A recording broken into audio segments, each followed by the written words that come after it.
This one change helped my tank go from looking like this to looking like this.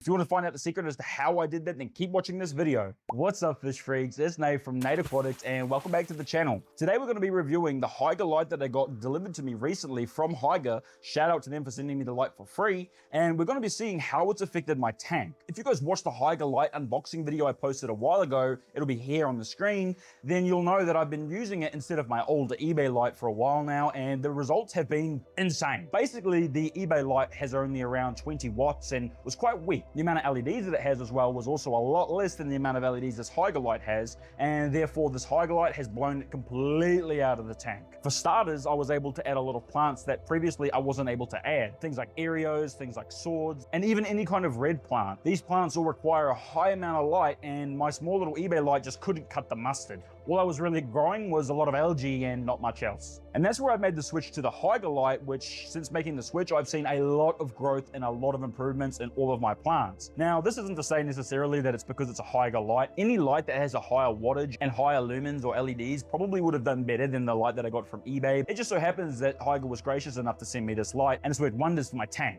You can see as well that the fish are absolutely enjoying the light, and it really works with the Bosmani scales to bring out the blues and the oranges and the white that even goes along the top of their fins. It brings the colors out like crazy. Obviously, I do feed them great food as well, but the light definitely helps. But that's enough about talking about the light. Let's actually see what we've changed in the tank and how the lights improve the overall look of the tank and health of the tank. For starters, here looking at the old footage of the tank, you can see that plants were becoming very stemmy or leggy. There wasn't enough light to promote strong bushy growth at the top of the plants, and so the plants were actually stretching as high as they could, as fast as they could to get to the light. This is because the eBay light just wasn't very strong, and the light just really wasn't penetrating deep enough into the water column. It's suited for a tank of around 4 feet, and honestly, it's not even really suitable for a tank like that if you want to really grow plants. Also, you can see a lot of the plants are melting and just unable to really do well with the low light that this eBay light was providing. Underneath the sand is actually Dimax aqua soil, which admittedly isn't the best aqua soil on the market, but it is one of the only ones that I had available at the time, and so that's what I went ahead and planted all the plants in. Since planting them in the aqua soil, giving them root tabs, and providing them the light,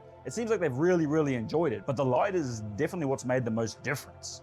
When you look at how the tank looks today, the plants are far greener, they show much better growth, and the melting has actually substantially stopped. On top of that, I was even able to put in some plants that I previously couldn't keep in the tank, such as swords, and even these little plants here really struggled without the light. It was only some of the low light plants like my Java ferns and my needle Java ferns that managed to survive in the tank, and that's due to them not really needing much light anyway. There were also a lot of dead spots in the tanks, or places where the light from the eBay light just couldn't reach. It just wasn't strong enough or long enough. Whereas the new light, where it has a few more extra centimeters on each side and it's a higher wattage, it lights up the tank far more uniformly, meaning all the plants and fish get a uniform amount of light, which is very helpful. And it makes the tank grow more uniform as well, instead of 1 or 2 plants just growing massive and the other ones dying. You can see that it really showcases the colors in the Anubias as well, alongside our Buse and some of the other little plants that we have in here. These plants hopefully will grow really well, but I'm also planning on implementing some CO2 in the future, which I think will really explode the tank and get some crazy growth going. So I'll make sure to do a video on that. Shout out to Troy Williams and Christian Morris for the help on the CO2. That will be coming very shortly. But yeah, that's enough about the tank. Let's actually talk about the light for a little bit so you can see if it's something that you could use in your fish room to take your tank from looking like a drabby, dead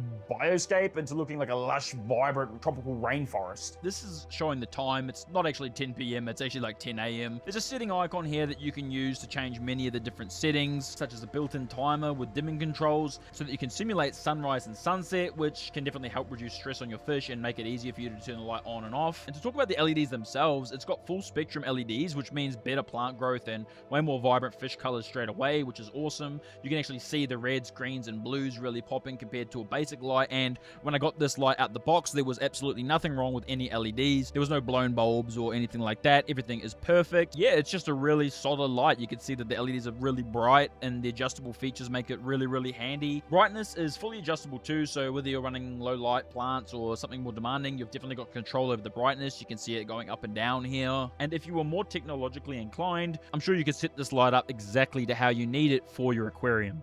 It also features fully adjustable side mounts here on the side of the light, so if you have a longer tank or a shorter tank, you can actually move these to suit the size of your tank, which is super handy, and I always like to see it. So as you can see, the tank has come a very long way from its humble beginnings. It actually used to be a lot different from how it looks now as well. I had some dark substrate, and it was very nice back then. It was just all Java ferns, but I actually ended up shutting that tank down when I moved fish rooms. As you can see, changing my light from a weaker light to this high-powered light has really done a massive favor to my tank. My fish are the happiest they've ever been. Their colors are insane, as you've seen, and the plants are just growing way better. That said, it could be any light. It doesn't necessarily have to be Hyger, like I stated, and this light here does come with a few faults. It does get a little bit warm, as I mentioned, and the settings are a little bit limited, but for the price point and entry point, I would say it's a very good beginner's plant light, and I myself am very happy with it and satisfied with it, and I would recommend it to anyone that's wanting to start aquascaping in 2026 here in Australia. The link will be in the description for the light, as well as all of Hygger's links, so make sure you check those out. Shout out to Hygger again, and shout out to Queenie for setting this up for me. Yeah, if you guys want to see the next video that I'm releasing, which will be how will CO2 affect this tank, and also a video on the N8 Aquatics aquascaping glue, which I use to stick all of the plants to the wood in this tank, which is also available on our website for sale, and I'll be dropping a video on that like I mentioned. But that's going to do it, fish freaks. If you like this video, make sure that you hit the like button. It really helps the channel out, and as always, if you want to become a fish freak, splash the subscribe button to N8 Aquatics so you don't miss any fish keeping content, because I'm going to be uploading weekly. But until then, thanks so much, and I'll see you in the next one, fish freaks.